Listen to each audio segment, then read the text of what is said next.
സർപ്പത്തിൻ്റെ പ്രധാനപ്പെട്ട ഒരു ശത്രുവാണ് കീരി. നിങ്ങൾ കണ്ടിട്ടുണ്ടോ കീരിയും സർപ്പവും കൂടെ യുദ്ധം ചെയ്യുന്നത്? പണ്ടൊക്കെ നമ്മുടെ പറമ്പിൽ നിത്യ കാഴ്ചയായിരുന്നു.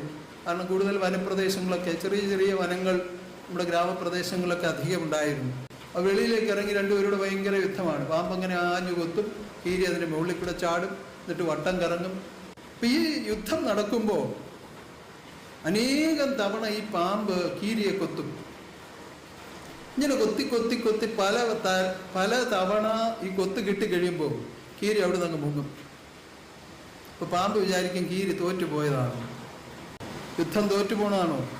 അല്ല, അവൻ കണ്ടുവച്ചിട്ടുണ്ട് ഇത്രയും വിഷം അവൻ്റെ ശരീരത്ത് കടന്നത് ഒഴിവാക്കുവാൻ അവൻ തന്നെ ചില പച്ചിലകൾ കണ്ടുവച്ചിട്ടുണ്ട്. അവനറിയാം അതുള്ള സ്ഥലത്തേക്കാണ് ഈ ഓടുന്നത്. അവിടെ പോയി ഇല കഴിക്കും, കടിച്ചു തിന്നും. എന്നിട്ട് ആ ഇലയുടെ പുറത്ത് കിടന്ന് ഉരുളും. അപ്പം അത് ചതഞ്ഞിട്ട് ആ നീരൊക്കെ അതിൻ്റെ ദേഹത്ത് പറ്റും. എന്നിട്ട് പതിവിൽ കൂടുതൽ പൂർവാധികം ശക്തി ആർജിച്ച് വീണ്ടും തിരികെ വരും ഈ പാമ്പിനോട് യുദ്ധം ചെയ്യാൻ. വളരെ വേഗമായി നടക്കുന്നില്ല, ഒരുപാട് സമയമെടുക്കുകയില്ല. അതുപോലെ ഈ ഒരാഴ്ച കാലം ഈ മായാലോകത്തിൽ ജീവിതം ചെയ്ത നിങ്ങളിലേക്ക് അറിഞ്ഞും അറിയാതെയും സംഭവിച്ചിരിക്കുന്ന മായാബന്ധങ്ങൾ, മാലിന്യങ്ങൾ പരിപൂർണമായും കഴുകി പുത്തൻ ഉണർവോടുകൂടി പുതിയ ജീവിതം ചെയ്യുവാൻ ദൈവം ഒരുക്കി വെച്ച വേദിയാണ് ഈ ആരാധന.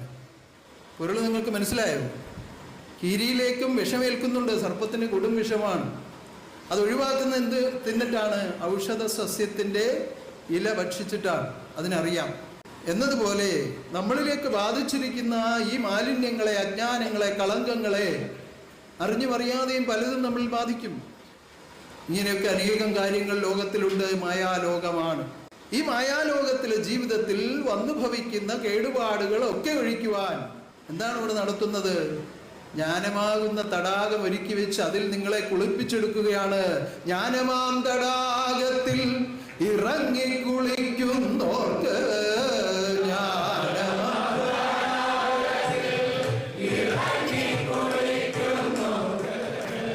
ആത്മശുദ്ധി ഉണ്ടാകും, ആനന്ദം ലഭിച്ചിടും.